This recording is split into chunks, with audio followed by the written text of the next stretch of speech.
Oi, Ana, tudo bom? Começaremos agora a nossa sessão de boa noite, boas-vindas. Grande Eduardo, parceirinho de longa data, na época do surf. Valeu, Edu, obrigado por estar aqui. Olá, Sabina. Oi, Jovanka, tudo bom, guria? Que saudade de você. Como é que está aquela pimpolha linda? Me conte. Ale!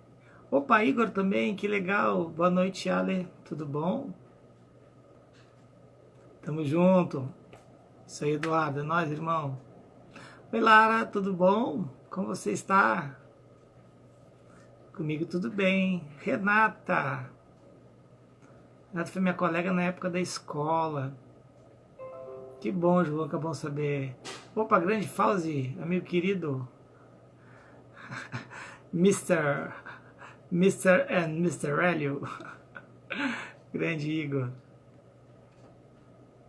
Tudo ótimo comigo também. Nanda, querida. Fernanda.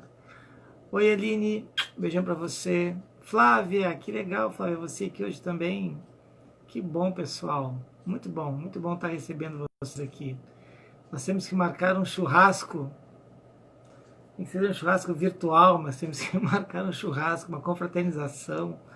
Uma coisa assim, estou morrendo de saudade de vocês. Muitos de vocês a gente encontra nas redes sociais, mas a gente sente falta, né? Giane, beijão pra você. Hoje deu certo, né, Lara? Que bom, fico feliz. Que bom. Carol, olá, tudo bom, Carol? Que bom você veio também. Michele, Raquel, que bom, guria, sejam bem-vindas. Olá, Michele, tudo bom? Aglomeração virtual, boa, Ale, vamos fazer uma aglomeração virtual, não é não? Vamos fazer isso. Beijão, Giane. Sim, ainda bem, né, Lara? Carol, querida, que bom que você veio hoje. Fico feliz. Muito legal. Marilda, querida, muito legal. Pessoal, quando sabe quando é que a gente percebe que a gente vai ficando velho? Não é porque os cabelos brancos começam, não, porque isso aí tem um componente genético. Mas quando a gente vê os nossos alunos, né, que foram, enfim, tem várias alunas minhas aqui, vários alunos meus aqui, que, caramba, que já estão fazendo mestrado, doutorado, estão com seus consultórios próprios, estão trabalhando na área. Nossa, isso aí é muito legal. Isso é extremamente gratificante, pessoal. Olha, isso aqui vale a gente que é professor, o Fauzi está aí também. É muito legal a gente poder ter essa relação com os alunos, sabe? Ver que os alunos, enfim, seguiram os seus caminhos. E que bom que podem nos levar em algum momento, né, junto nas suas caminhadas, nas suas trajetórias, enfim. Isso é muito legal. Olá, Mônica, tudo bom? Grande Daniel, obrigado pela presença, Daniel. Fico grato. Como é que tá, Micaela? Tudo bem? Daniel é o brasiliense mais palmeirense que eu conheço. Aí, meu amigo colorado favorito. Grande Daniel. Prazer, Daniel. Fico feliz. Fico feliz por vocês aqui. Tomar minha aguinha, pessoal, dá mais uns minutinhos e aí a gente já começa.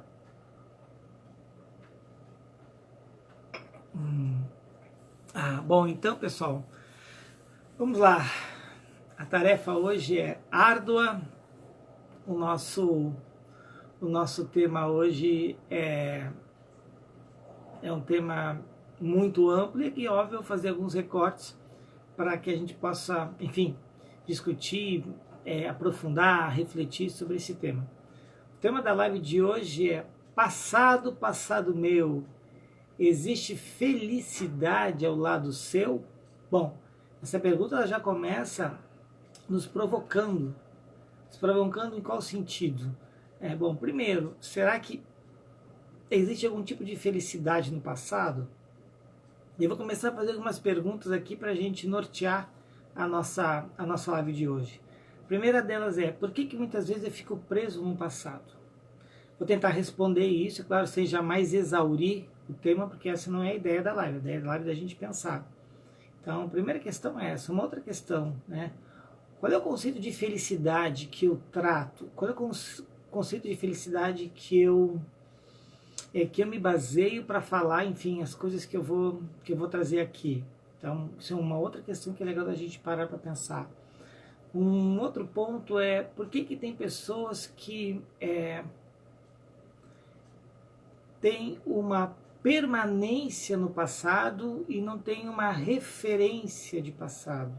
Qual que é a diferença entre permanência e referência do passado?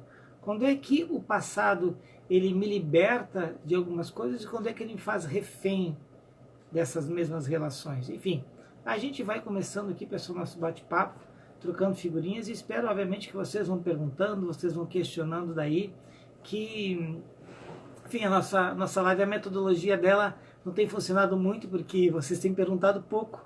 Então, assim, qualquer ideia é de vocês perguntarem, a gente respondendo, enfim, geralmente, como é que funcionava antes? Eu falava uma meia horinha, e depois vocês, enfim, ficavam as perguntas, mas enfim, vamos tocando aqui, e sejam bem-vindos, façam as perguntas, colocações, críticas, sugestões, divergências, é sempre bem-vindo. Bom, vamos lá. Primeira questão, pessoal, que é legal da gente entender. Bom, qual é o conceito de felicidade que eu vou trazer aqui para embasar essa minha fala de hoje? Bom, o conceito de felicidade que eu trago é o conceito de felicidade dos gregos. O que os gregos diziam em relação à felicidade? Eles diziam o seguinte, eles diziam que a felicidade é aquele momento, é aquele instante em que queria que o tempo parasse. Ou seja, se o tempo parasse naquele momento, naquele instante de felicidade, esse instante se tornaria eterno. Ou seja, a felicidade é uma tentativa que nós temos de que o tempo não passe, de que o tempo não avance, de que aquele momento fique cristalizado na minha retina e que eu possa simplesmente aproveitá-lo eternamente, eu posso aproveitá-lo para sempre. Eu não vou ter nenhum tipo de problema com isso. Ou seja, o problema está quando? Quando aquele momento ele passa, ele vai embora. E nós buscamos novas formas de felicidade. Felicidade para os gregos era isso, era aquele instante que eu queria que fosse... Sabe aquele instante que vale a vida inteira? Sabe quando a gente pega na nossa memória e diz, caramba, eu queria voltar naquele lugar, naquele momento, com aquela pessoa, naquela situação. Só que isso, pessoal, não acontece mais. Por quê? E eu vou explicar um pouquinho para vocês o que é a aporia aristotélica do tempo.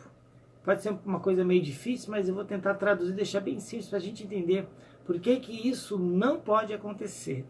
Bom, primeiro, uma aporia é um beco sem saída.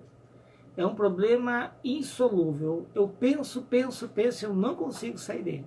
Por mais que eu pense, por mais que eu faça um esforço, eu sempre bato numa lógica e essa lógica impede de que eu consiga responder aquela pergunta que aquele problema insolúvel tem para me fazer. Isso é uma aporia. O que Aristóteles vai falar então? Ele vai dizer uma coisa muito interessante. Primeiro, o que ele diz do tempo? O tempo é um instante. Ou seja, a relação do tempo ela é marcada por instantes. Esses instantes podem durar pouco, podem durar muito, podem ser pequenos, podem ter pequenos intervalos entre um tempo e outro, mas eles são sempre instantes. E o que acontece nessa relação dos instantes? Um instante não se repete nunca. Não existem dois instantes no mesmo espaço de tempo. Eu não posso fazer isso. Isso é inadmissível. Querem ver? Eu agora, se eu tentar repetir as coisas que eu falei no instante passado, eu já não consigo mais. E nós estamos a todo momento mudando. A cada instante nós mudamos. As pessoas podem dizer, Hélio, mas eu duvido isso. Eu duvido que cada instante a gente mude. O pessoal quer ver uma coisa que é muito simples a gente entender um instante.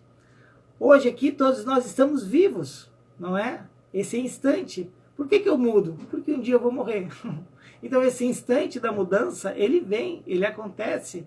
Aliás, eu não tenho como fazer diferente. Por quê? Porque se eu tentar ficar preso num passado, ou ainda se eu tentar fazer com que esse instante não passe, como é que eu vou fazer isso? Pronto, vou entrar numa máquina do tempo e vou voltar no tempo, que nem De Volta para o Futuro. Isso não acontece. Não tem como acontecer. Ou seja, pessoal, não há dois instantes num único espaço de tempo. E todo instante que acontece, ele é excludente do outro. Ou seja, um instante, a partir do momento que ele é vivido, eu já tenho que passar para um outro instante, porque aquele eu não consigo mais viver. Querem ver como é que essa relação do instante ela é inédita? Querem ver como é que isso funciona? Eu vou dar um exemplo para vocês.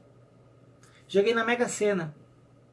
E aí, toca o telefone, e alguém me liga, olha só, Elio, você ganhou na Mega Sena. Pessoal, a euforia que eu vou ficar naquele instante, eu nunca mais vou conseguir viver. Esqueçam isso, eu não vou conseguir dar conta de viver de novo, repetir aquele instante, porque aquele instante foi mágico, aquele instante foi único. O primeiro beijo na mulher amada, o primeiro beijo no seu namorado, o primeiro filho. Pessoal, são instantes que não se repetem. Eu posso ter 30 filhos, mas aquele instante com aquele filho, ele é irrepetível. Eu não tenho como fazer uma repetição do tempo, porque ele é uma sucessão de instantes. Claro isso? Beleza? Tranquilo? Pois então, agora a gente vai começar a problematizar algumas coisinhas. Por quê? Olha só, aquele instante que eu vivi do nascimento do meu filho, da Mega Sena, no beijo da mulher amada, ele ficou preso no tempo. Ele está lá, preso no tempo. Ora, quando é que o presente vira passado, pessoal? É justamente quando eu lembro desse instante. Aquilo que eu vivi já não existe mais. Aquele meu presente, ele já virou passado. E quando é que o presente vira passado? Quando ele fica eterno. E aí vem a eternidade nos dizer o quê? Que, ora, o que é eterno é algo que não muda, é imutável, tá lá. Eu não vou beijar de novo a minha esposa, a mulher amada da minha vida, eu não vou beijá-la de novo pela primeira vez. Eu vou beijar pela segunda, terceira, quarta, mas aquele instante do primeiro beijo, naquele local, eu lembro até hoje, eu sinto o cheiro do primeiro beijo. Eu sinto o cheiro. De tão marcante aquele instante. Mas olha só, se o presente virou passado, ele se torna eterno. E o eterno, ele é imutável, ele não pode mudar. Ora, então, como é que a gente faz para voltar no passado? Como? Isso é uma aporia. É um problema insolúvel. Eu não tenho como lidar com ele. A menos a minha fantasia, claro. Ah, mas tem uma questão aí que a gente pode também pensar sobre ela. Olha só, como é que eu faço para...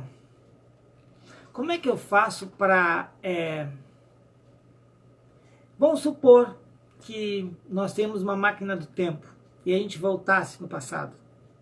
Sabe qual seria o problema disso? O pessoal da física quântica pode me ajudar aí. Sabe qual seria o problema? O problema dele seria o seguinte, que para eu mudar um instante, eu tenho que ter presença física. Para que eu destrua um instante, coloque outro instante no lugar dele, eu tenho que ter presença física. Ora, não tem como fazer isso. Qual é o único jeito que eu tenho de tentar reviver o meu passado? Qual seria? Me contem, qual seria?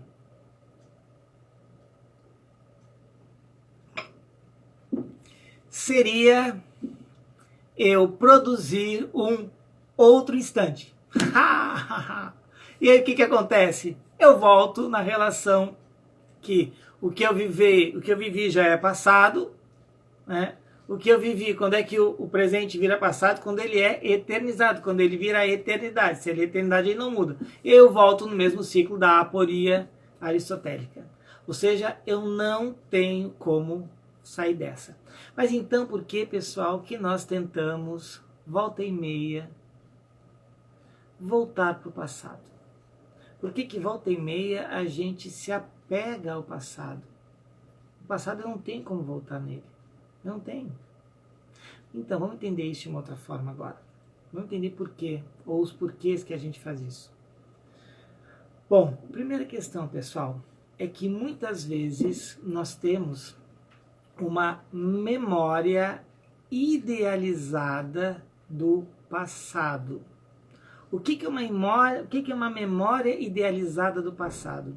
É uma memória que eu criei, muitas vezes baseado numa fantasia de que aquilo tudo que eu vivi, tudo aquilo que eu experimentei, tudo aquilo era melhor. Tudo aquilo que em alguma medida fizeram parte das minhas experiências, das minhas percepções foram melhores. E querem ver como é que isso, pessoal, é uma idealização? E toda idealização está no campo das ideias. Ou seja, o campo das ideias é o perfeito, é o que está acabado. Pessoal, quantas vezes a gente pensa, nossa, vou fazer uma casa, vou pintar a parede, vou botar não sei o que aqui, vou fazer não sei. Nossa, o campo das ideias está tudo perfeito. Vai para a prática para tu ver como é que funciona. Quase sempre não é a mesma coisa. Ainda que nós tenhamos ideias, as ideias são extremamente necessárias para que a gente construa aquilo que eu preciso, aquilo que eu quero. Muitas vezes, quando faz a transição do ideal para o real, a gente perde. E aí, obviamente, a gente não tem a mesma condição do que era ideal para o real. Ou seja, e isso a gente faz também com o quê? Com a memória idealizada do passado. Vou dar um exemplo para vocês. Na minha época da escola, tinha um colega que a bisavó dele, ela tinha vindo fugindo da Segunda Guerra Mundial, ela era alemã. E sabe o que ela dizia para nós? Não, a juventude de vocês é muito desregrada, a minha juventude é que era boa. Aliás, a minha juventude tinha muita empatia, tinha muita fraternidade. E aí o meu colega, que era o Luiz, falava, mas vó, a senhora veio, Bisa, a senhora veio fugindo da Segunda Guerra, vó. Os alemães botaram vocês para correr, Auschwitz. Não, isso aí não tem. Olha só, ela era uma fugitiva de guerra e ela acreditava que no tempo dela as pessoas eram mais empáticas, as pessoas eram mais solidárias e mais caridosas. Parem para pensar, ver se isso tem algum sentido. Não tem, pessoal. Por quê? Porque isso é uma memória idealizada do passado. Ok? Até aí, beleza? Tranquilo? Qual é que é, pessoal, um segundo movimento que nós fizemos para tentar ficarmos presos no passado? É o refúgio. O passado é um grande refúgio. É um grande paraíso que eu crio na minha mente, que ele nega o presente. Bom, e aí a gente tem que começar a entender, em termos de relações, por que eu tenho que negar o presente. Por quê, pessoal? Por que o passado se torna um grande refúgio da minha alma, das minhas percepções, da minha vida? Por quê? Porque se eu ficar atrelado ao meu passado, a vida é muito mais fácil de eu viver. Por que isso? Por quê? Porque no passado eu não sofro nenhum tipo de risco. Pessoal, qual que é o grande lance da vida? Qual que é a grande aventura da vida? É tu enfrentá-la. Pessoal, a vida tem uma capacidade gigantesca de nos apequenar. A vida vai dizer para ti, não é desse jeito, fique quieto, não fale. Isso começa lá na infância. A gente é educado por quê? Da forma de punição, da forma de não. Poucas são as experiências que a gente tem de exploração. O que a gente faz com a criança? A gente começa a tirar as coisas que ela pode se machucar. Ao invés de nós colocarmos coisas para ela brincar, coisas para ela explorar, coisas que ela pudesse aprender, claro, respeitando o nível biológico, enfim, a fase que ela está vivendo, a fase etária, a fase de desenvolvimento dela. Mas isso é extremamente necessário para a criança. Só que a gente acaba não fazendo isso. Ou seja, a gente tem uma criação que diz o quê? Não enfrente. Porque se você enfrentar, você vai ser punido. Se você tentar descobrir alguma coisa... Então, olha só, quando eu me refugio no passado e eu nego o meu presente, eu não corro nenhum tipo de risco. Ou seja, eu fico muito bem colocado numa memória idealizada que eu acabei de falar, e essa memória idealizada faz com que a minha relação com o passado ela fique totalmente acomodada na minha vida. Ou seja, eu fantasio que em algum lugar eu fui feliz, eu fantasio que eu tive um relacionamento perfeito, eu fantasio que o meu emprego antes era melhor que agora, ou seja, eu vivo um movimento de fuga e não de enfrentamento. E isso, pessoal, é muito, muito delicado. Por quê? Porque quando eu vou para um lugar que não existe mais, o que acontece comigo? Eu vou repetir. Quantos de nós fomos para lugares afetivos, emocionais que não existem mais? Quantos de nós fizemos isso? Quantos de nós negamos uma realidade e vamos para o passado? Quantos de nós já fizemos isso? Em relações afetivas, em relações de trabalho, em desafios que a vida nos coloca. Então, esta fuga da realidade, essa negação da realidade, ela me coloca num lugar em que eu não vou ter absolutamente nenhuma possibilidade de sair de lá. Por quê? Porque esse lugar só existe aonde? Aonde? Qual é o único lugar que o meu passado existe?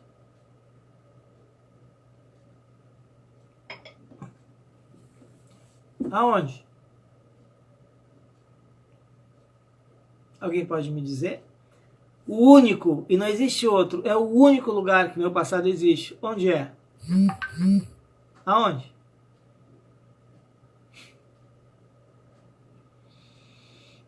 Exatamente. Ele existe apenas no primeiro tópico que eu falei hoje na nossa live, que é onde é mesmo? Isso, na minha lembrança, no inconsciente, na minha memória, na nossa cabeça. Exatamente, pessoal. Ele vive e ele habita o único lugar possível, que é a minha memória idealizada do passado. E na minha memória idealizada do passado, eu converso com quem? Eu converso com os meus fantasmas, que eu mesmo criei para não enfrentar a realidade. Ou seja, eu acabo criando uma permanência no meu passado e não mais uma referência do meu passado. Permanência por quê? Porque eu fiquei fixado no meu passado. Eu fixei numa relação que já não existe mais. Pessoal, isso é tão interessante porque eu, enquanto psicólogo, eu cuido de pessoas, eu não tenho nem pacientes, nem cliente, eu tenho pessoas que eu cuido, pessoas que eu trato, pessoas que eu acompanho, pessoas que eu, em alguma forma, procuro ajudar no desenvolvimento dessas pessoas. E é interessantíssimo a gente acompanhar como é que as pessoas entram na terapia, como é que as pessoas, ao longo do processo, saem da terapia. Ou ainda, como é que as pessoas de 2 meses, 3 meses, 6 meses, no processo terapêutico, a mudança que acontece. Então, se essa pessoa muda, a vida dela muda. Ou seja, aqueles fantasmas do passado, muitas vezes eles são exorcizados, muitas vezes precisam ser integrados na pessoa. Eu tenho que fazer as pazes com o meu passado, mas como é que eu faço as pazes com o meu passado? Como que eu faço as pazes, pessoal? Não é ficando preso lá atrás. Sim, é olhando para o meu passado, revisitando a minha história e agora trazendo essa possibilidade para um presente novo, para um presente diferente. Ou seja, se eu fico preso no meu passado, eu não avanço na minha vida. Eu não tenho como sair de uma memória idealizada se eu não confrontar com uma outra realidade. E essa realidade, pessoal, é justamente o que a gente chama da teoria do contraste, a técnica, do contraste. O que é a técnica do contraste? Eu já falei aqui, mas vale a pena ressaltar. Técnica do contraste é quando eu tenho uma fantasia e eu trago a realidade. Olha aqui como é que está funcionando, olha só. Tu está dizendo isso, que o teu passado foi assim, assim, assim. Mas olha a tua realidade aqui, como é que é. Vou trazer um estudo de caso bem interessante para explicar isso melhor hoje pra gente. Então vamos lá, olha só, já falei da memória idealizada do passado, já falei do refúgio que nega o presente. Eu vou falar de um terceiro ponto agora, pessoal, que é a ausência de sentido no presente. O que é ausência de sentido? Primeiro, pessoal, a gente tem que entender o que é o sentido. O que é o sentido? Ou seja, tem um conceito que eu trabalho muito nos meus livros, nos artigos, nas minhas publicações, que é o conceito que eu trouxe da teoria que eu trabalho, que é a teoria da subjetividade, é o conceito de sentido subjetivo. O que é o conceito de sentido subjetivo? O que é isso? Pessoal, o sentido subjetivo é aquilo que me motiva, é aquilo que faz o meu olho brilhar. O meu sentido subjetivo, ele diz exatamente para onde que eu quero ir, ele me dá uma direção, ele me coloca no mundo. Caramba, eu vejo as coisas e acho sentido para aquilo ali. Ou seja, quando eu não tenho sentido no presente, quando eu olho para o lado e não enxergo nada que me motive, a minha relação afetiva não está nada legal. Ou seja, eu não tenho nenhum parâmetro no presente que me mova em direção ao meu desenvolvimento, que me mova para que eu saia do lugar, que me impulsione em alguma direção, que eu possa ter algum tipo de protagonismo, que eu possa me desenvolver, que eu possa ser uma pessoa melhor, que eu possa ter um outro nível, um ganho de consciência. Não. Eu não vejo sentido para as coisas. Ou seja, a ausência de sentido, ela é simplesmente uma desmotivação generalizada na minha vida. Ou seja, quantas vezes a gente vê pessoas que estão vivendo por viver? E eu já falei, né, a diferença de viver e existir. Pessoal, viver é um dado biológico da vida. O que é a nossa biologia? Eu vou acordar, eu vou dormir, eu vou comer, eu vou fazer xixi, vou fazer cocô, vou transar, vou comer, vou dormir, vou fazer xixi, cocô, vou transar, vou comer, vou dormir, vou crescer. Isso é viver. O existir é quando eu passo a achar o meu lugar no mundo.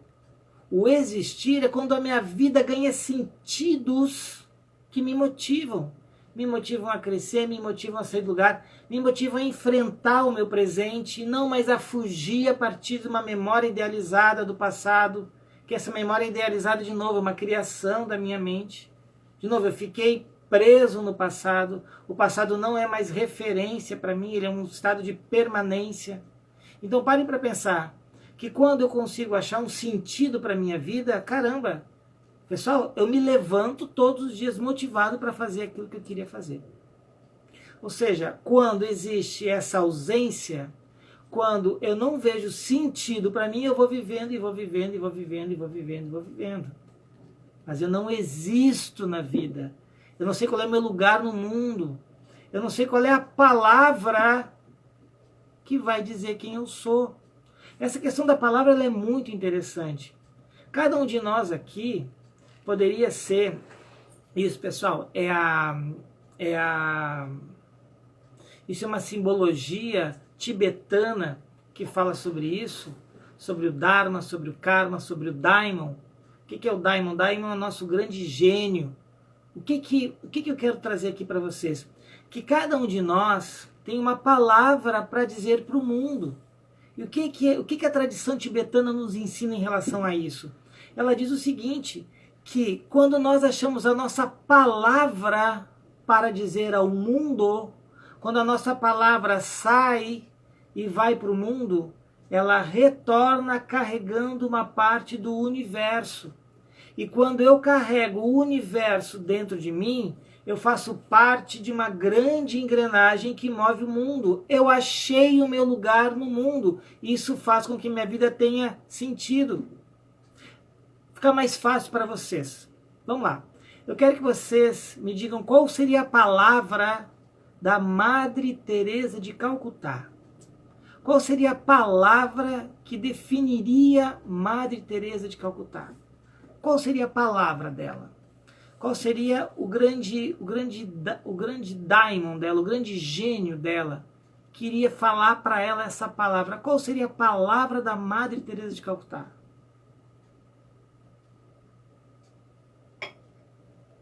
Qual seria? Empatia, que mais? Qual seria a palavra que define? Solidariedade, que mais? Qual seria a palavra? Se a gente pudesse falar dela com uma única palavra, sermos bem sintéticos, qual seria a palavra que definiria Madre Teresa de Calcutá? Caridade, fraternidade, doação. E aí, pessoal, eu acho que vocês já entenderam o que significa a palavra. Ou seja, é aquilo que vai para o mundo e faz um sentido violento. Amor, isso, esse amor, doação, humildade. Vocês conseguem perceber que todas essas palavras poderiam ser definidoras da Madre Teresa de Calcutá? Ou seja, ela achou o lugar dela no mundo. Essa palavra diz quem ela é e essa palavra retorna para ela carregada do sentido do universo. Por que isso? Porque ela achou o lugar dela no universo. Pessoal, quando eu acho o meu lugar no universo, nossa, o que era dever vira prazer. O que era obrigação vira um grande lazer na minha vida. Caramba, eu gosto do que eu faço, eu sou apaixonado por aquilo. Eu não tenho problemas em acordar cedo, eu não tenho problemas em passar tantas horas no consultório, eu não tenho problema em sentar a bunda e escrever, porque isso, nossa, eu achei meu lugar no mundo. É aí que o presente ganha sentido na minha vida. Ou seja, o passado, ele fica no máximo como uma experiência. O passado, ele vai ficar no máximo como uma história de vida que trouxe, que eu fui repetindo, eu fui tentando, falava uma palavra, a palavra não vinha de volta, vinha parcial, não vinha carregada de sentido, eu buscava outra forma, eu tentava enfrentar os meus desafios, eu buscava entender os mistérios da vida, o que a vida quer me dizer quando a vida me fecha uma porta. Caramba, o passado está voltando, o passado está quase que pegando os meus calcanhares. Não quero isso para mim, eu quero o futuro, eu quero mais, eu quero entender qual é que é o sentido da vida, por que eu estou aqui. E aí, quando a gente descobre qual é o sentido, ou seja, quando a minha vida é preenchida de sentidos, eu achei meu lugar no mundo. E aí, pessoal, é muito gostoso, é muito legal, quando a gente participa de alguma relação com alguma pessoa que eu atendo, com algum aluno que passou por mim, ou seja, quando alguma coisa acontece nesse nível dos sentidos, essa pessoa consegue se reinventar na vida. Essa pessoa faz do passado um grande trampolim para que ela continue crescendo, para que ela continue se desenvolvendo, para que ela continue.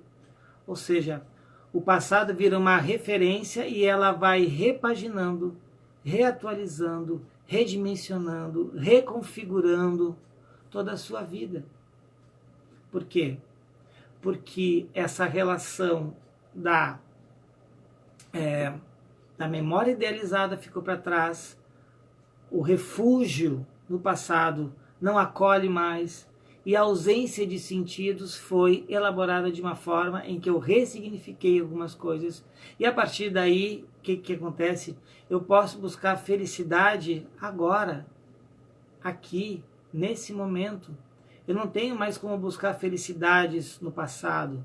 Afinal de contas, o passado, ele vira, muitas vezes, uma saudade quando eu tenho boas lembranças desse passado. Quando o passado, ele vem apenas dizendo e me culpando por coisas que eu não fiz, você sabe o que se instala imediatamente nesse momento? Em que o passado vem me cobrar aquelas questões mal elaboradas, aquelas questões que eu não dei conta de fazer, aquelas questões que, em alguma forma, elas foram traduzidas em mágoas, em rancores, em ódios, em relações que eu não consegui vivê-las na sua plenitude, ou vivê-las de forma que eu conseguisse aprender alguma coisa com cada uma delas. Você sabe o que se instala a partir daí? Dois sentimentos, que na verdade eles são primos e irmãos, eles andam de mãos dadas o tempo inteiro. Que sentimentos são esses?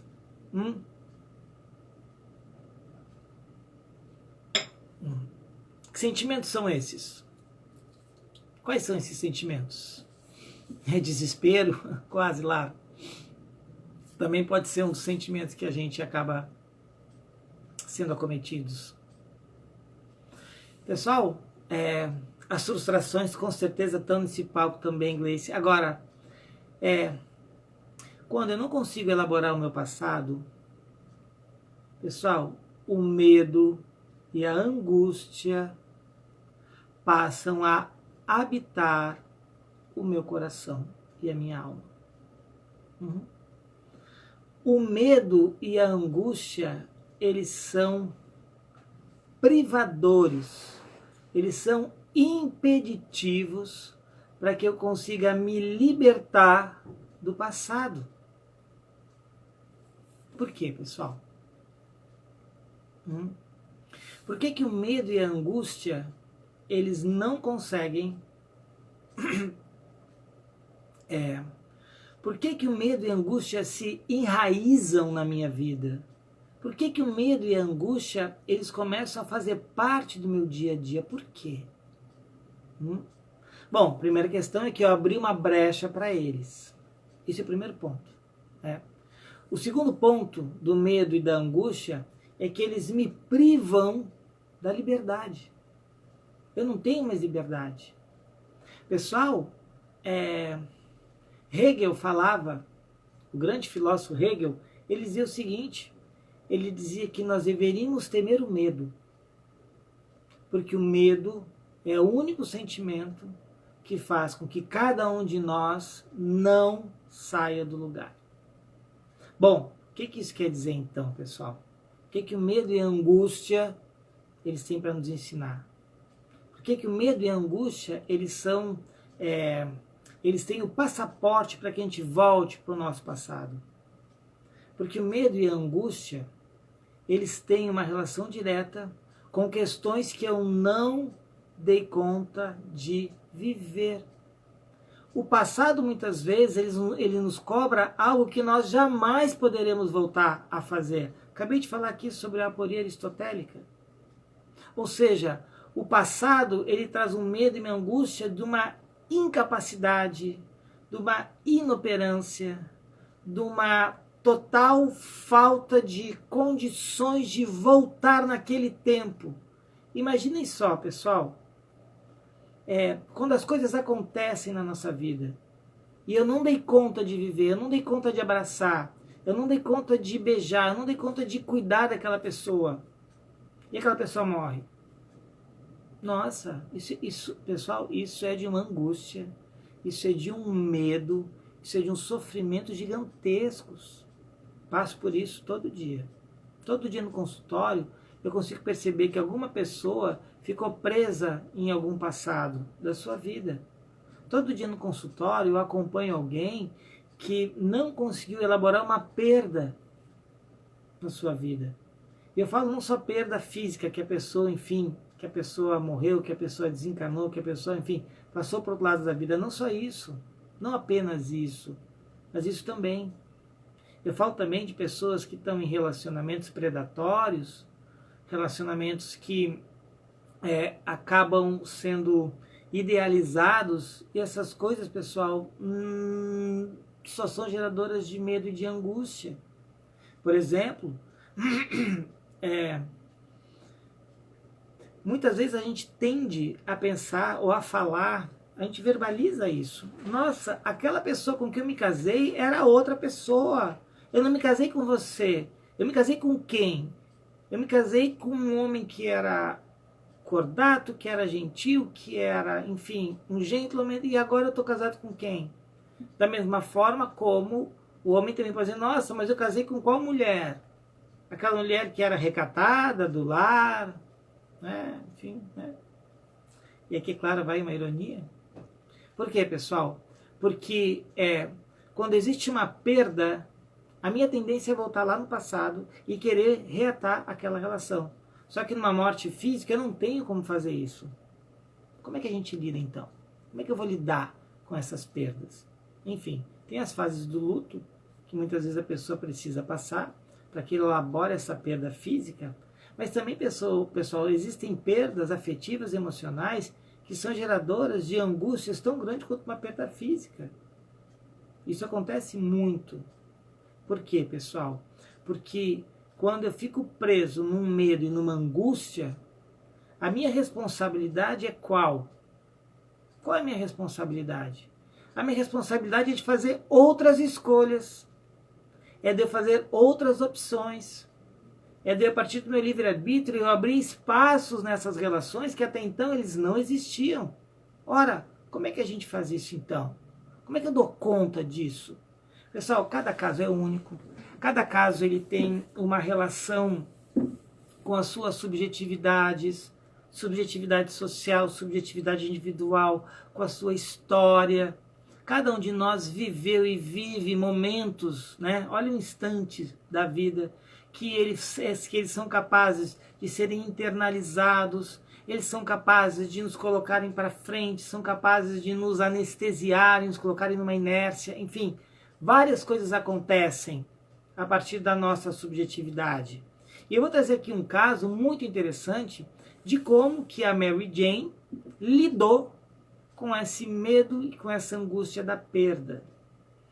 Eu vou caracterizar a Mary Jane e depois eu falo, enfim, do caso um pouquinho mais específico.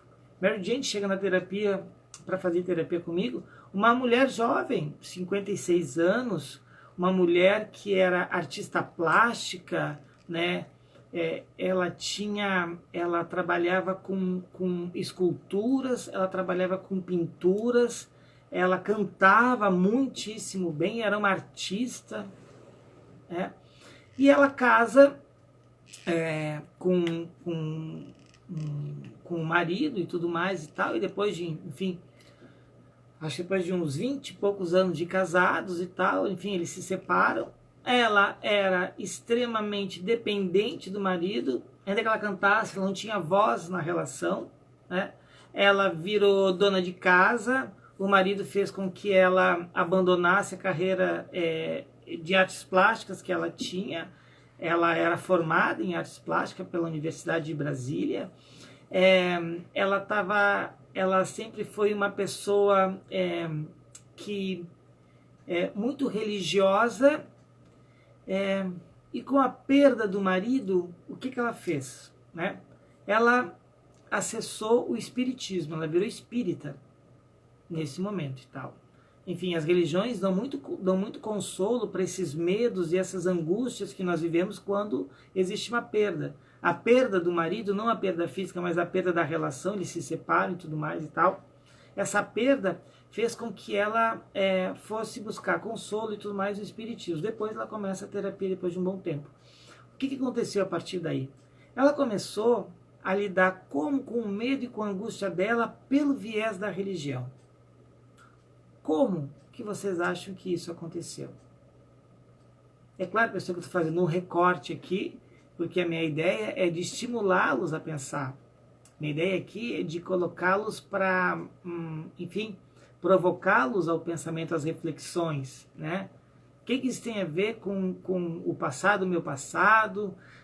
Existe felicidade ao seu lado? O que isso tem a ver com o que a gente está discutindo aqui? O que isso tem a ver, né? Então, assim, como que ela usou da religião para que a angústia e o medo dela, da perda, fossem solucionados? Como é que vocês acham que isso aconteceu? Me conta, eu quero saber de vocês. Como?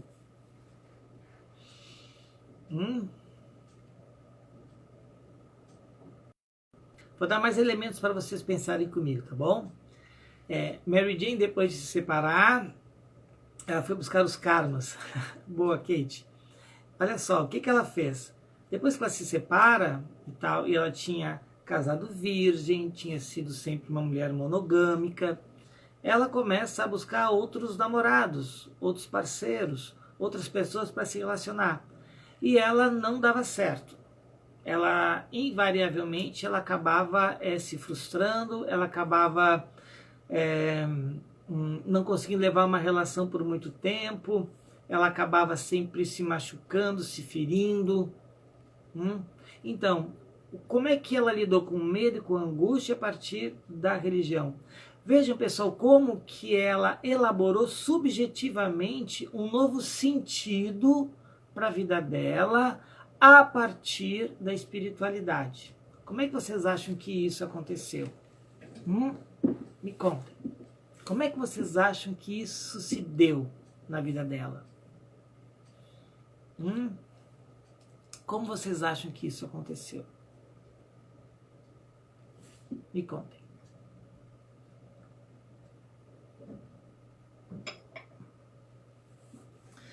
Usou da religião como fuga para não lidar e enfrentar com a realidade. Boa, Kelly. Mas como é que foi essa fuga para a religião? O namorado era pastor. Não foi isso, João. Mas a ideia é boa. A ideia é boa. Pessoal, veja que interessante, né? Mary Jane chega para mim no consultório certa vez, dizendo o seguinte: voltei? Pessoal, dei uma pausa aí, me reconectei. Alguém só responda para mim se eu estou ao vivo de novo, se está tudo certo.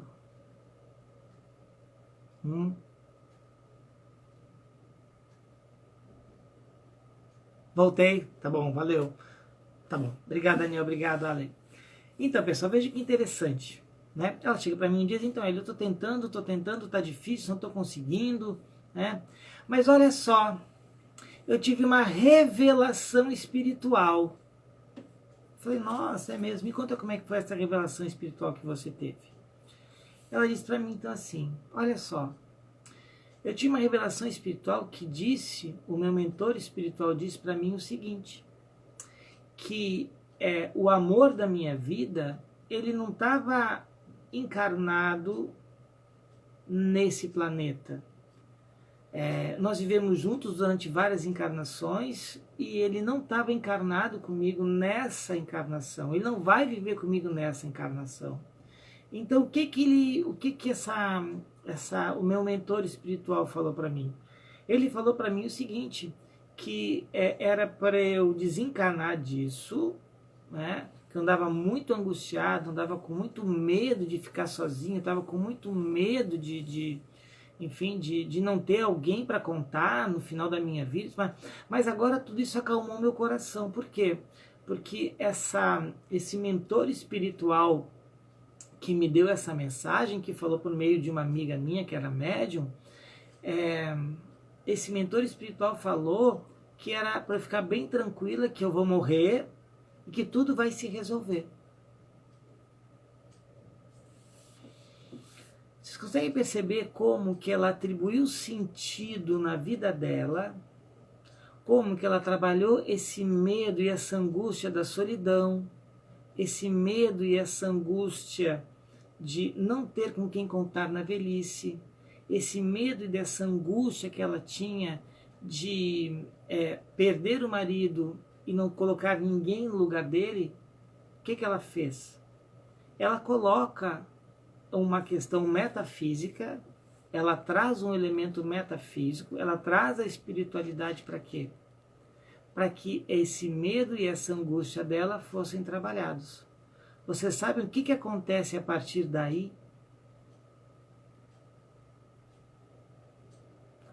Ela começa a desenvolver um nível de alcoolismo extremamente significativo. Ela vira alcoolista.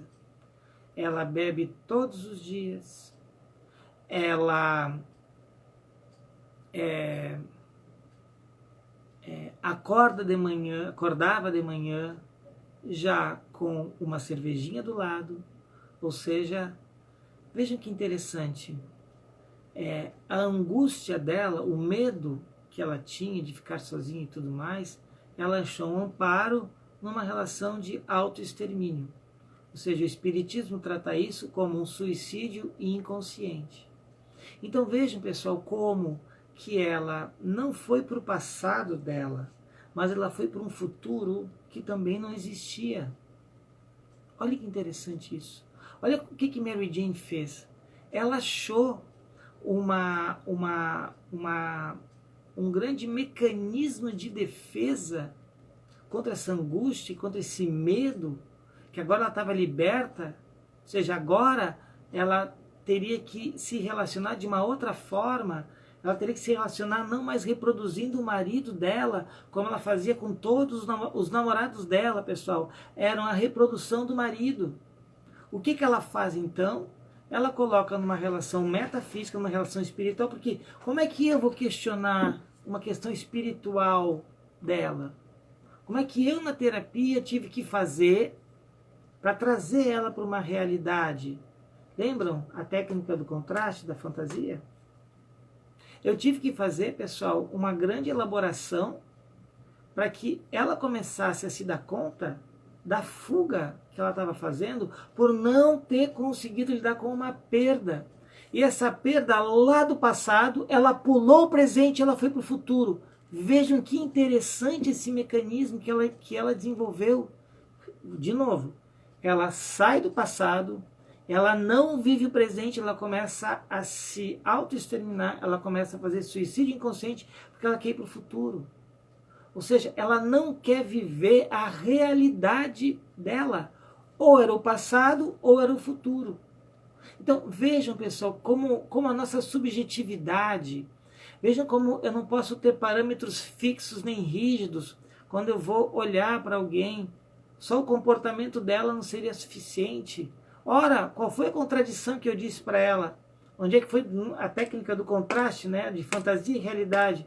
Olha só, tu te diz espírita, tu te considera uma pessoa temente a Deus, tu tem conceitos e preceitos cristãos, né, do Cristo que tu leva a tua vida. E como é que tu quer agora abreviar a tua vida com a tua morte? Um suicídio inconsciente. Quando eu começo a fazer esse contraste com a vida dela, você sabe o que acontece? A angústia volta. A angústia volta. E o medo volta junto com a angústia. Não tem volta. Por quê? Porque ela estava se furtando de viver as coisas que ela precisaria viver. E depois de um tempo, ela descobriu que essa mensagem espiritual que ela recebeu não era bem assim. Por que, pessoal, que a gente tem que tomar muito cuidado com isso? Porque muitas vezes as pessoas colocam nas religiões ou na religião, no seu credo, uma forma de escape, uma forma de fuga, seja para um passado, seja para um futuro, mas o presente é muito difícil das pessoas viverem. Por quê? Porque no presente está a possibilidade real de eu pegar o meu passado, elaborar e fazer um futuro diferente. Então, vejam como isso é algo muito muito difícil para que a gente consiga trabalhar. Por quê? Porque eu, enquanto psicólogo, eu jamais vou poder falar, e não faço isso, que a religião da pessoa é errada, ou aquela religião é a tal, não sei o que. Não, não posso fazer isso. Isso até é antiético. O que eu posso fazer é questionar quais são os sentidos subjetivos que ela elaborou subjetivamente a religião. Ou seja, o que a religião se tornou para ela, pessoal?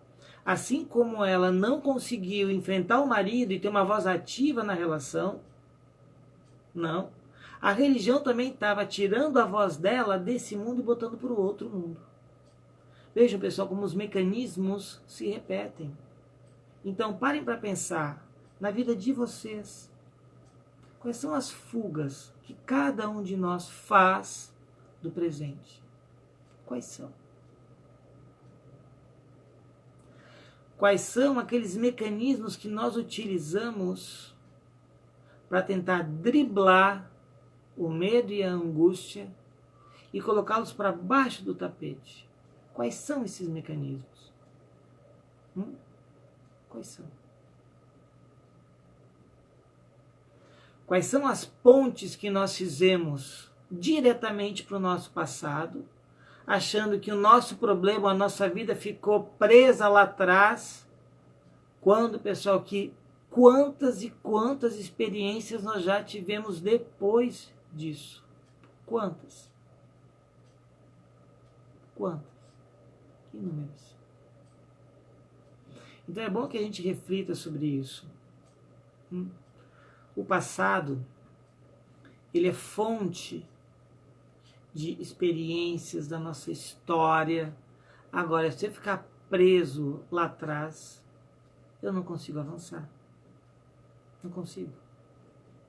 O passado, ele deveria ser para nós um grande laboratório, grandes experiências que eu tive. Nossa, pessoal, qual é que é o melhor tempo? O melhor tempo é hoje. Hoje é dia 24, então hoje é dia 20, então dia 24 de setembro, hoje é o melhor dia, hoje é o meu melhor tempo. Essa versão do Hélio que vocês estão vendo assim é a melhor versão possível do Hélio, porque ela está aqui agora e ela carrega tudo aquilo que eu vivi e tudo aquilo que eu espero ser, que eu espero me transformar algum dia. Mas essa versão hoje, aqui falando com vocês às quase 9 horas da noite, essa é a melhor versão do Hélio. Agora, qual que é a melhor versão de vocês? O que vocês esperam construir de vocês hoje? Não é amanhã, né? Não, é agora. Depois dessa live, o que vocês aprenderam? O que vai ficar de alguma troca, de algum bate-papo? Às vezes não consigo interagir com vocês, queria muito, mas enfim, a questão tecnológica muitas vezes não permite. Mas eu vejo vocês conversando entre si aqui, pô, muito legal, pô, beleza, show de bola, agora vamos lá. O que eu vou levar dessa live de hoje? O que eu levo daqui hoje? O que na nossa troca eu mudei? Ou seja, aquilo que eu era antes, no meu passado, agora eu não sou mais. Quais foram as reflexões que a partir do nosso bate-papo aqui eu pude elaborar, subjetivar e ser uma pessoa melhor, ser uma pessoa diferente, me desenvolver? Pessoal, isso é a vida. Ou seja, se eu ficar apenas remoendo e não sair do lugar, pessoal, difícil. Difícil. Quase impossível. Então, de novo, pessoal, eu faço as lives, e, enfim, porque eu acho muito legal, enfim, essa troca que a gente está tendo aqui. Então, mas a ideia da live, principalmente, né, assim como as minhas pedaladas reflexivas, que eu não tenho feito mais, enfim, não tenho mais pedalado, vou fazer corridas, eu tenho corrido mais do que pedalado, fazer corridas reflexivas agora. Mas aí qual é a ideia da live, pessoal? É da gente pensar, é da gente procurar caminhos. Para quê? Para que eu seja, não apenas para que eu seja alguém melhor, mas para que eu transforme o mundo que eu vivo em um mundo melhor. De novo, Madre Teresa de Calcutá.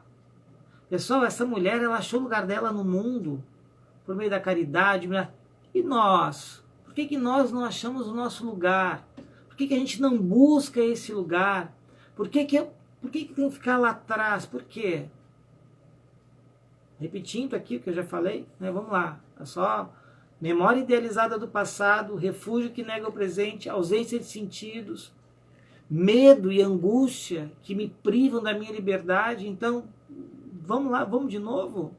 Qual que é a melhor versão de vocês hoje? Qual que é a melhor versão? É essa. E se eu sei que hoje, se alguma coisa eu pude tocar no coração de vocês, na mente, se houve alguma mudança aqui, bingo! Vá em frente, toque a sua vida. Existe uma questão que Aristóteles, e eu me permito, né, confrontar o grande mestre. Pessoal, vocês sabem quando que a gente dá uma pincelada no tempo e a gente volta? Quando alguém lembra de alguma coisa que nós fizemos. Pena que já vai acabar o nosso tempo aqui, eu só tenho mais 20 segundos, enfim, mas me cobrem. Semana que vem eu falo para vocês de uma experiência que eu tive, que eu consegui